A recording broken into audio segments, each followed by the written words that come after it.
মনে করা হয় আমাদের মহাবিশ্বে 200 বিলিয়ন গ্যালাক্সিস আছে। তাহলে আপনিই কল্পনা করুন কতগুলো গ্রহ থাকতে পারে। এই গ্রহগুলো কিন্তু একই রকম হয় না, এদের নিজেদের আলাদা আলাদা বৈশিষ্ট্য আছে। উদাহরণস্বরূপ পৃথিবীতে পানির বৃষ্টি হওয়া খুবই স্বাভাবিক, কিন্তু অন্য গ্রহে পানির বৃষ্টি হয় না। কিন্তু বৃষ্টি অবশ্যই হয়, কোথাও অ্যাসিডের আর কোথাও পাথরের। সেভাবেই এখানে একটি সূর্য দেখা যায়, এই জন্য আপনার একটি ছায়া দেখা যায়। কিন্তু কিছু গ্রহতে আপনি দুইটি সূর্যও দেখতে পাবেন, আর সেখানে আপনার দুইটি ছায়া হবে। এরকম আজব একটি যাত্রায় আজ আমরা যেতে চলেছি। তাই এমন কিছু অদ্ভুত গ্রহ সম্পর্কে জানতে আজকের ভিডিওটি একদম শেষ পর্যন্ত দেখবেন। যদি আমাদের চ্যানেলে নতুন হয়ে থাকেন তাহলে চ্যানেলটি সাবস্ক্রাইব করুন। Number 1, HD189773-B। এই গ্রহ আমাদের থেকে 63 আলোকবর্ষ দূরে আছে, আর আমাদের সোলার সিস্টেমের সবচেয়ে বড় গ্রহ বৃহস্পতির চেয়ে সামান্য বড়। যদি একে দূর থেকে দেখেন তাহলে তা আপনাকে অনেক সুন্দর দেখাবে, কারণ এটাও একটা নীল গ্রহ। এটা দেখতে কিছুটা আমাদের পৃথিবীর মতো মনে হয়, কিন্তু এই গ্রহের সৌন্দর্য এর বায়ুমণ্ডলে ঢোকার পরই শেষ হয়ে যায়, আর তারপরই আপনি জানতে পারবেন এটা কতটা ভয়ঙ্কর। এর সৌন্দর্য শুধু দেখতেই, কারণ এটা মেইনলি বালু আর কাচের তৈরি। আর এখানে গলিত কাচের বৃষ্টিও হয়, কারণ এখানের তাপমাত্রা প্রায় 1000 ডিগ্রি সেলসিয়াস থাকে। এখানে কাচ বাষ্প হয়ে উড়ে যায়।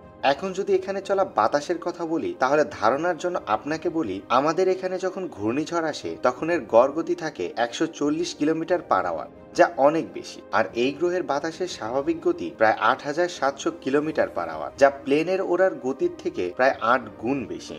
এখন ভাবুন, আকাশে মেঘ গর্জন করা শুরু করলো, আর 8700 কিলোমিটার গতিতে বাতাসের সাথে গরম কাচের বৃষ্টি হওয়া শুরু করলো। বাতাসের গতি এতটা বেশি হলো যে কাচ এসে লাগবে প্রথমে, শব্দ পরে হবে। এজন্য চলুন এই গ্রহ থেকে বাইরে যাওয়া যায়।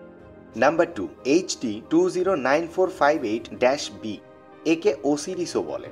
আজব ব্যাপার হচ্ছে, এটা তার তারার খুব বেশি কাছে। এটা মাত্র 70 লক্ষ কিলোমিটার দূর থেকে নিজের তারাকে অরবিট করে। এতটা দূরত্ব স্পেসে অনেক কম মনে করা হয়। এই জন্য এই গ্রহ ধীরে ধীরে গলে বাষ্প হয়ে যাচ্ছে। আমাদের সূর্যের সবচেয়ে কাছের গ্রহ বুধ, যা সূর্য থেকে 6,30,00,000 কিলোমিটার দূরে আছে।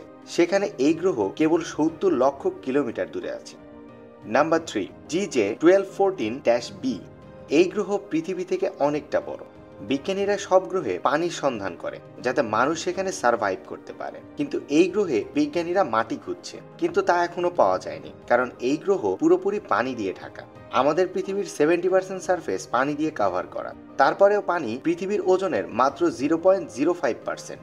আর এই গ্রহের পুরো সারফেস পানি কভার করে আছে। পানি এই গ্রহের পুরো ভরের 10%। এটাই এখানে এতটা পানি থাকার কারণ। এখানে সমুদ্র শত শত কিলোমিটার গভীর। আমাদের সমুদ্র সবচেয়ে বেশি 11 কিলোমিটার পর্যন্ত গভীর, আর এটুকু গভীরে যেতেই আমরা ভয় পাই, কারণ হতে পারে এখানে তিমি থেকেও কয়েক গুণ বড় সি মনস্টার্স আছে। তাহলে ভাবুন, যদি এখানে জীবন থাকে তাহলে এই শত শত কিলোমিটার গভীর সমুদ্রে কত বড় বড় সি মনস্টার হবে। তাদের সামনে হয়তো তিমিও মাছির সমান হবে, তাহলে হয়তো আমরা ব্যাকটেরিয়া সমান হব। এই প্রাণীগুলো দেখাও অ্যামেজিং এক্সপেরিয়েন্স হবে, এমন প্রাণী যা হয়তো আমাদের দেশের থেকেও বড়। Number 4, Titan. আজকের টেকনোলজি দিয়ে আমরা আমাদের সোলার সিস্টেমের বাইরের গ্রহে যেতে পারবো না, কিন্তু হয়তো আমাদের সোলার সিস্টেমে কোনো গ্রহে যেতে পারবো। এখন আমি আপনাদের বলবো একটা চাঁদ সম্পর্কে। এটা হচ্ছে আমাদের শনি গ্রহের চাঁদ টাইটান। এখানে আমরা পৌঁছাতে পারবো। এর বায়ুমণ্ডল অনেক পাতলা, এখানে নদী আছে, আর এখানে বৃষ্টিও হয়। ইনফ্যাক্ট যদি এটা কোনো গ্রহকে প্রদক্ষিণ না করতো তাহলে একে গ্রহ বলা যেত। এটা পৃথিবীর মতো হওয়ার পরেও এখানের তাপমাত্রা অনেক কম। এখানের তাপমাত্রা -179 ডিগ্রি সেলসিয়াস, যাতে আপনার ব্লাডও জমে যাবে। এই তাপমাত্রা পানিকে পাথরের মতো করে দিতে পারে, কিন্তু মিথেন এত কম তাপমাত্রায়ও জমে না।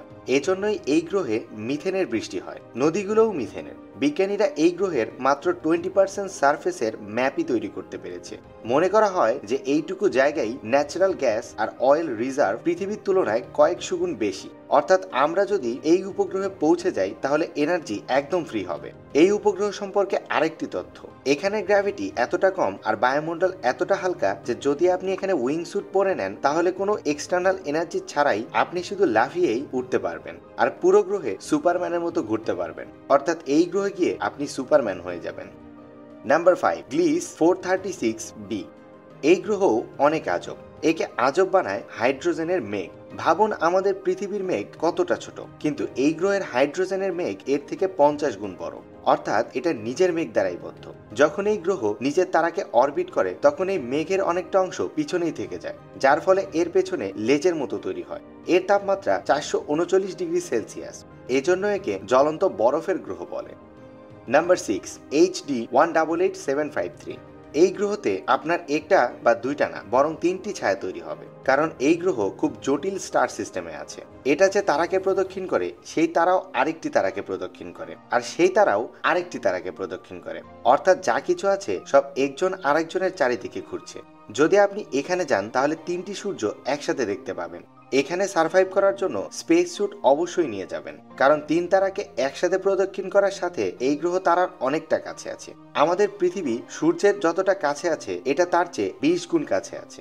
এই গ্রহগুলোর মধ্যে আপনার কোনটি সবচেয়ে ভালো লেগেছে কমেন্টে জানান। ভিডিওটি ভালো লাগলে লাইক করুন আর আপনার বন্ধুদের সাথে শেয়ার করুন। Thanks for watching.